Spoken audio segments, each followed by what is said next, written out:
dipersembahkan oleh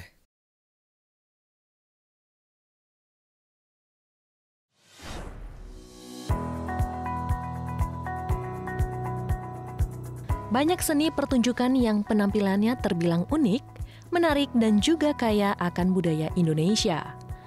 Seperti beberapa seni pertunjukan yang hadir dalam program Indonesia kali ini, ada yang menggunakan media lain untuk menunjukkan karakter cerita, ada pula yang masih menggunakan atribut tradisional, namun itulah nilai seninya. Dan ada pula yang menampilkan kisah-kisah klasik dengan gaya modern sehingga menarik untuk ditampilkan. Teater Ludruk, sebuah seni pertunjukan dari Jawa Timur ini sudah lama muncul dan masih berkembang hingga sekarang. Pesonanya teater Ludruk menjadikan teater ini wajib ditonton pada kegiatan seni dan budaya di Jawa Timur. Lalu, ada Jakarta Performing Arts Community, sebuah komunitas seni pertunjukan bergaya modern yang memadukan seni teater dan seni musik secara bersamaan. Dan yang terakhir, ada Flying Balloons Puppet yang sangat identik dengan boneka-bonekanya.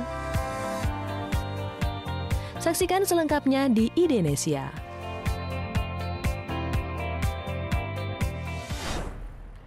Nah, sekarang saya sudah kedatangan Cak Memura. Apa kabar, Cak?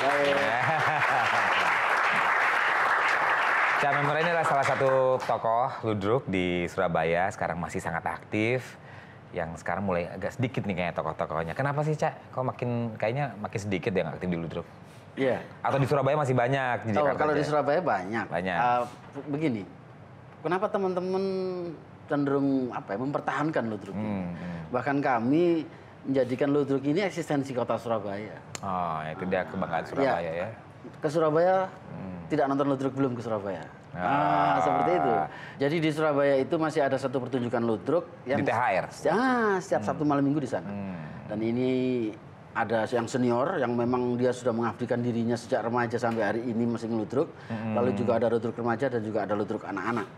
Oh, ruangannya masih di sana ya? Masih di sana. Sekarang kalau bayar berapa ya masuknya tuh? Nah, karena kebetulan sekarang kita sudah mendapatkan support dari pemerintah, sehingga itu kita buka free. Oh, masuk sana ya. Tapi kalau masuk THR-nya bayar kan? Free juga. Free juga? Oh, jadi free juga. THR sekarang sudah dibuka bebas. Oh, hebat. Jadi semuanya memang fasilitas untuk digunakan oleh rakyat. Sebenarnya ada 4 ruang pertunjukan. Ada untuk kesenian ludruk, untuk Sri Mulat waktu itu, untuk wayang orang dan ketoprak. Nah, sekarang yang aktif cuma ludruk. Ludruk yang paling aktif.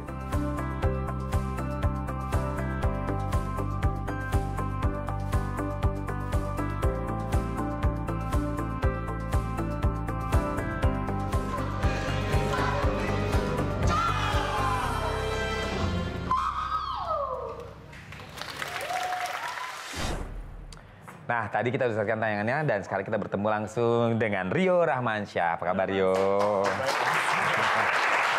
Rio, JPAC itu apa sih? JPAC ya, kira-kira tahun 2014 nih. Kita waktu itu sama ada 8 orang co-foundernya. Kita sebenarnya awalnya iseng-iseng sih buatnya. Cuman pingin ada wadah untuk tampil, apalagi kita semua tuh suka musical Broadway. Nah, jadi kita sama-sama teman-teman kayak yuk kita bikin JPAC ini dan kita bikin pementasan sendiri. Kita ajak teman-teman yang kita kenal semua. Itu tahun 2014. Itu lama-kelamaan kita ketika pertunjukan kedua, ketiga, tiba-tiba banyak banget antusias orang-orang untuk gabung gitu lewat sosial media dan kita kayak setelah itu kita jadi mikirnya mungkin ini mesti dilanjutin terus nih gitu kan karena ini walaupun komunitas ini semuanya non profit jadi baik pemainnya, krunya itu semuanya volunteer.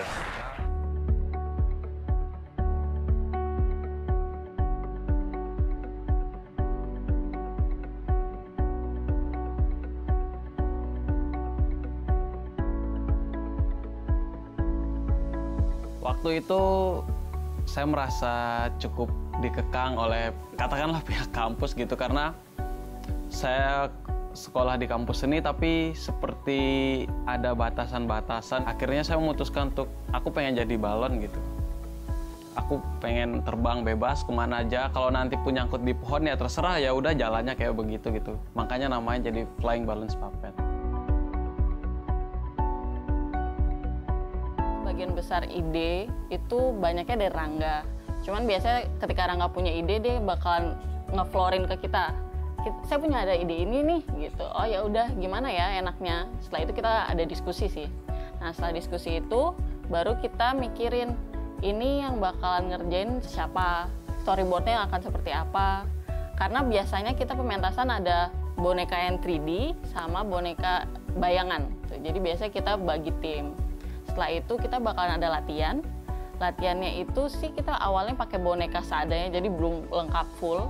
Jadi nyobain boneka itu seperti apa gitu. Setelah itu latihan-latihan, habis itu pementasan sih gitu. Biasanya sih proses kreatifnya seperti itu.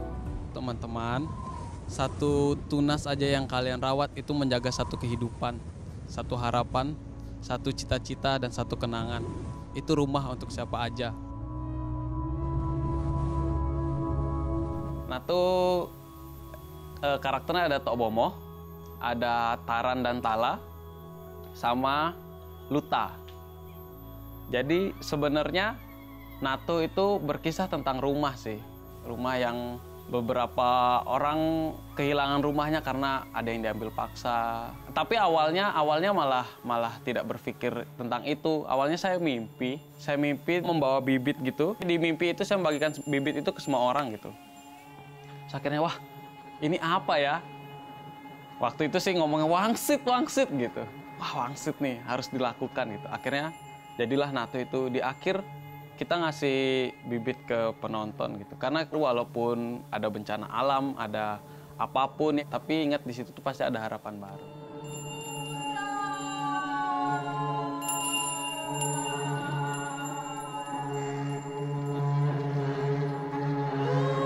Saya memutuskan untuk menghilangkan pemain bonekanya atau orang yang memain boneka, aktor yang sedang memainkan bonekanya. Karena saya basically aktor, terus kuliahnya juga keaktoran. Ini jadi treatment buat diri saya sendiri gitu, untuk menurunkan ego yang selalu ingin show. Jadi saya menggunakan boneka dan mentransfer semua energi itu ke boneka. Jadi bukan saya lagi aktornya, tapi bonekanya. Kedepannya kayak bakalan lebih banyak orang tertarik dengan teater boneka gitu, karena ini sesuatu yang baru dan cara menceritakan dengan gaya yang baru ini pasti disukai oleh banyak orang kan. Untuk saya pribadi, ketika saya buat karya, harapan saya bisa merubah pribadi saya menjadi lebih baik. Karena itu saya membuat karya gitu, untuk merefleksi diri saya. Dan harapan saya untuk teman-teman yang ikut andil di dalam karya itu juga bisa melakukan hal yang sama. Karena itu yang kita sampaikan tentang menjaga lingkungan segala macam. Dipersembahkan oleh